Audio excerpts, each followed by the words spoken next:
Welcome to another video. This is kind of an interesting one to where, it's kind of like Thailand has inadvertently kind of discovered the fountain of youth, at least a little bit, when it comes to mature men. Because when you go, it's amazing how much younger men feel. They can be in their 60s or 70s, and all of a sudden they're happier, they're feeling better. They'd probably live longer if they were around that environment enough. But is it really the fountain of youth, or is it just a good way to age, an enjoyable way to age? You see people like retire in the West, and all of a sudden they go from working their asses off to get enough money to retire to sitting at home watching 60 Minutes in the news. It's like, that's fun. And then even better is if you're married and you have a cranky old wife. I was thinking today, and I know I'm going to piss a lot of people off when I say this, but it's interesting sometimes if you think about life and in different ways. And I was thinking of like men and the comparing their personalities and their traits with dogs. Okay. And I mean, this isn't putting anyone down. It's just a funny little thing. And so have a sense of humor. And back in the day, things have changed so much, because it used to be like when I was a kid and watched TV, there were the Archie Bunkers on TV, the Ralph Cramdens, the grumpy guys that, insulted their wives, didn't respect their wives, or at least in public didn't respect their wives. And that has almost completely reversed. Now it's the women that don't respect their husbands. So anyways, I was looking at guys and thinking, if their wives or girlfriends or family members had to categorize a personality of a mature man, what kind of dog would he be? Whatever. And so I was thinking, it's like probably the two most common would be if the guy is like nicer, smarter, he'd probably be a German Shepherd. And if he's lazy, he'd probably be a hound. But anyways, then I started thinking about women. And one dog popped to mind more than any other. And that's a Chihuahua.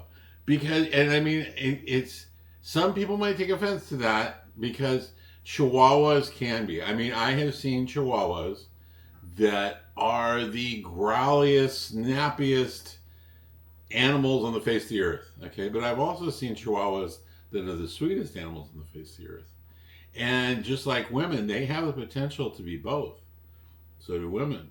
I've seen some ladies that treat their husband with so much respect, and they have a loving relationship. There's no snarkiness. There's no, one-upping and, carrying a guy's balls in her purse kind of thing. As a result, the husband appreciates the wife, and they just have a great relationship.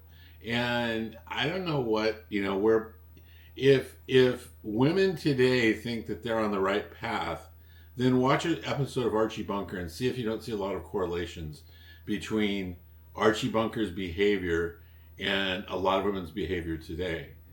It's like they demand a huge amount of respect, but they don't give respect, especially to their husbands. It's like, it's kind of scary.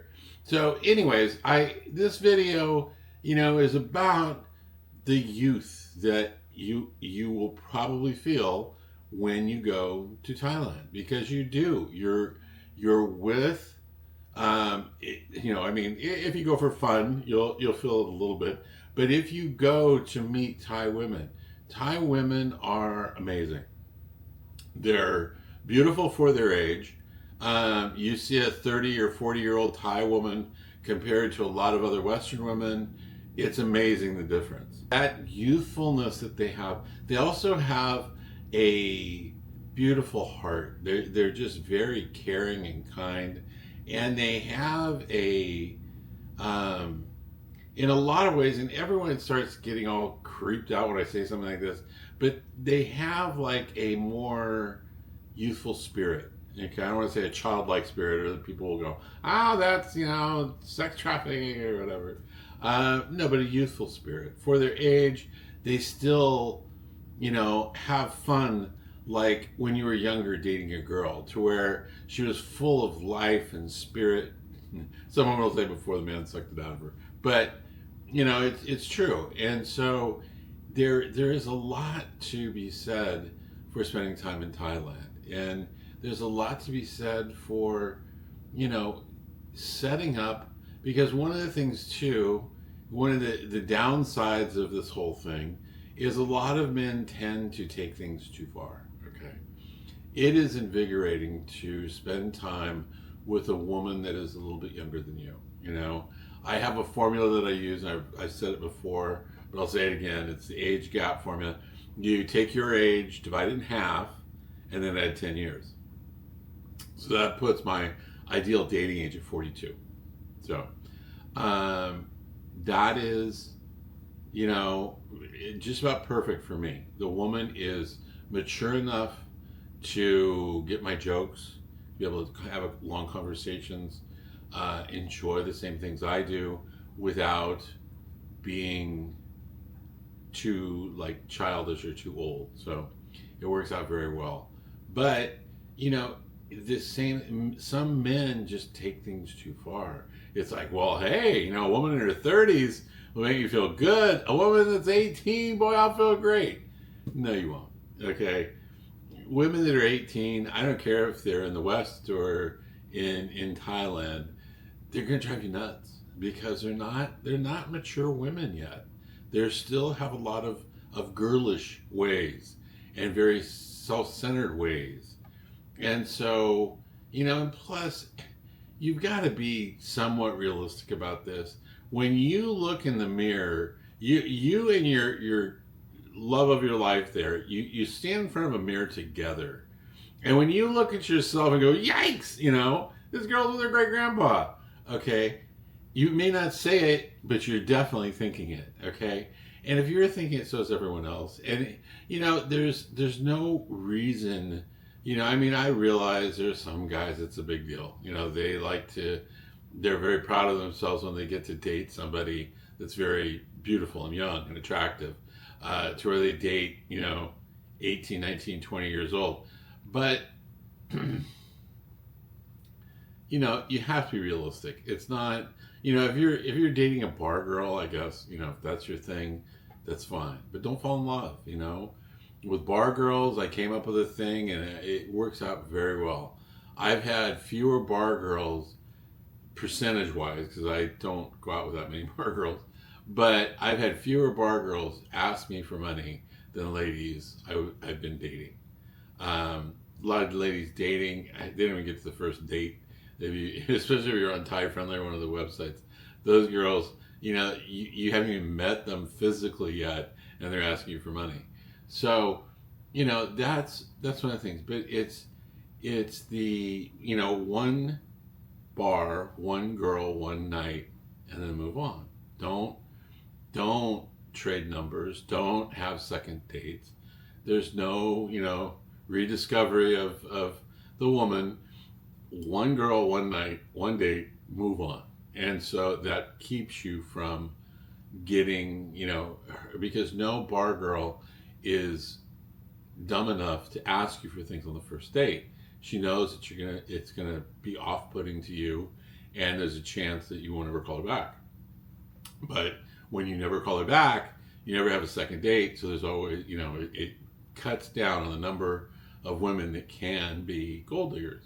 Just like putting on your profile that you don't give money to anyone you're dating. So don't ask. If you ask, it's automatic blocking. So, make it very clear. You may lose and not have a bigger response, but that's what you're going for. If you're dating, you don't want to weed out people when you're actually dating them. You want to weed out people while you're selecting them. So that's some of the things, okay? But the other thing is, when you plan your trips, decide on what you want to do. Decide if you're going to go to the red light areas. Decide if you're going to go to, to date.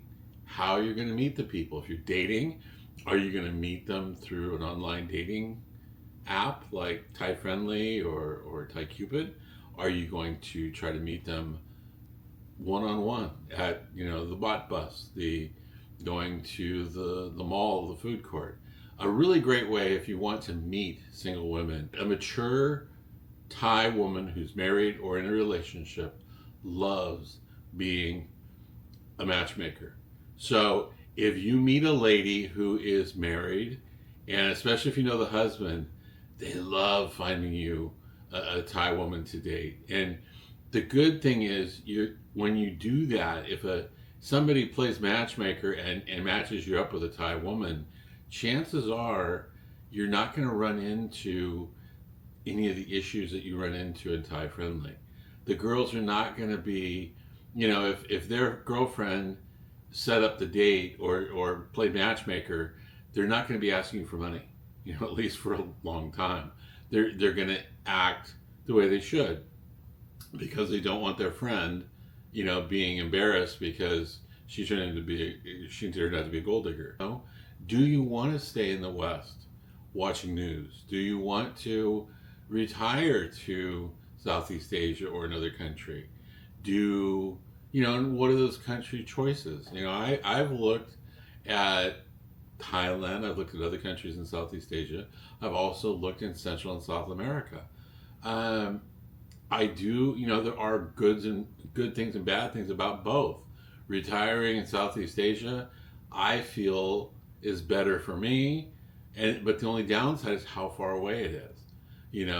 Mexico, Central and South America, for living in America, it's a lot easier to come back and see my kids, my sons, and that has a big plus. But I love Southeast Asia. The women are amazing, and Latina women are amazing too. But you have to decide one or the other. So to me, Thailand is by far the best.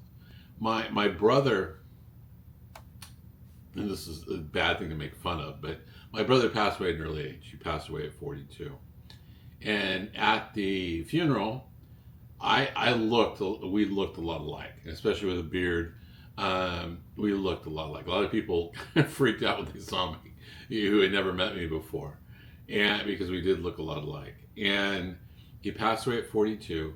And when I was married with my family at the time, and I went to the funeral, and oh my God, he had 4 wives, numerous girlfriends probably, but they didn't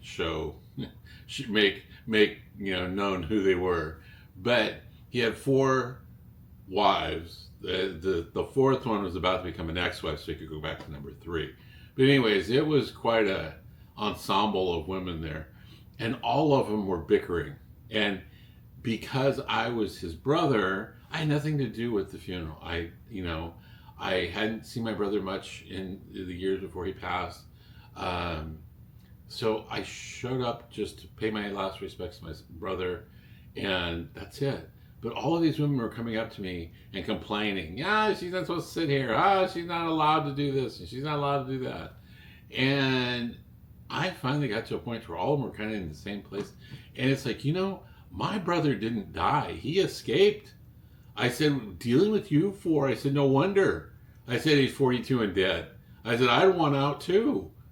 And, they all kind of looked at me like, how dare you say that at a funeral? But it's true. Jesus Christ. When your life gets so chaotic and so you're not having fun anymore. It's about, who one up the other and who got the best snarky comment in for the day. And it's not worth living that kind of life.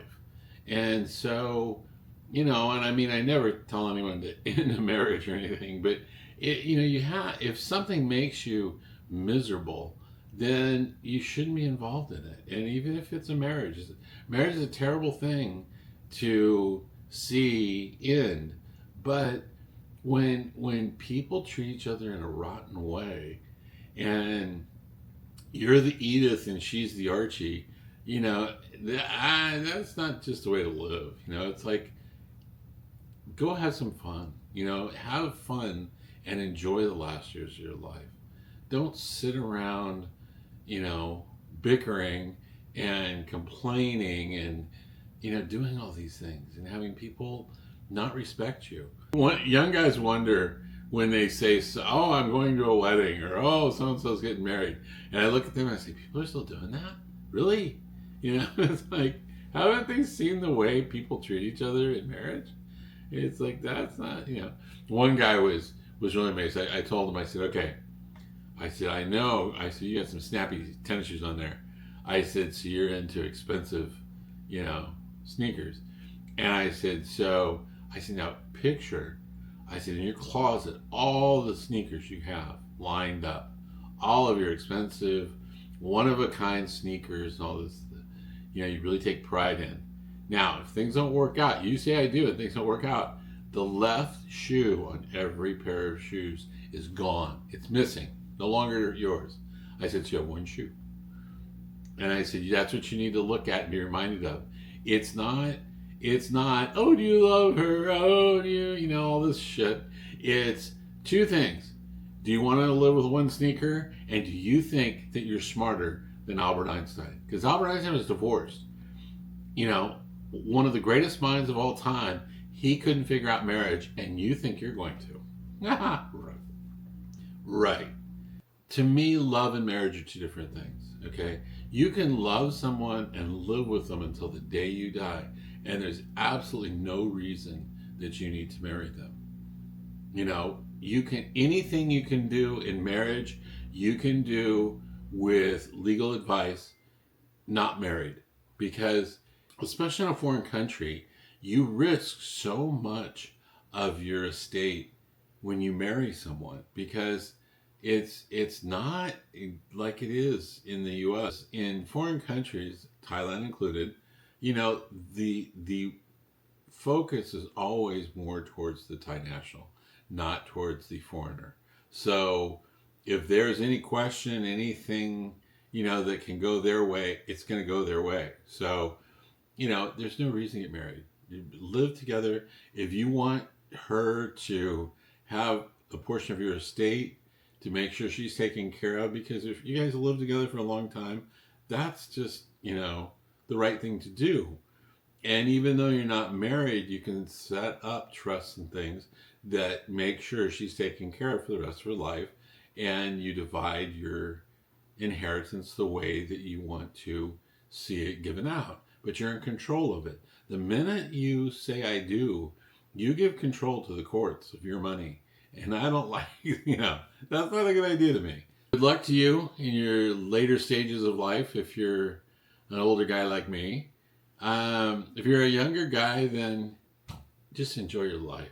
Don't think you always have to do things because socially that's what's always been done. If you meet a girl and you fall in love with a girl, think long and hard before you get married. Because a lot of people, if you have children, you kind of need a wife to do that. I understand. That's what my sons go through. It's like, that's why I never give them a bad time about, marriage or anything else. It's like, because they want children, you kind of gotta have a wife to have kids, because not too many people are going to, be your girlfriend and start producing your family. So, that's one thing, and with that, you're taking on risks, but you're getting your children. I've joked about that for a long time. It's like, I went through, and what I went through, it wasn't as hard as a lot of people's divorce, but I wouldn't want to go through it again.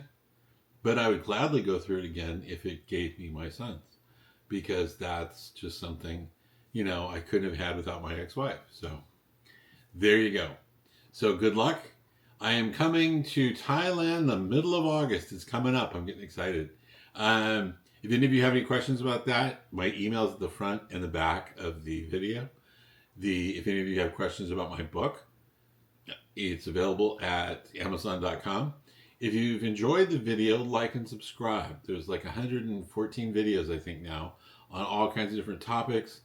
It should help you with your trips to Thailand. Get more out of them and enjoy them. So, good luck and have a good day.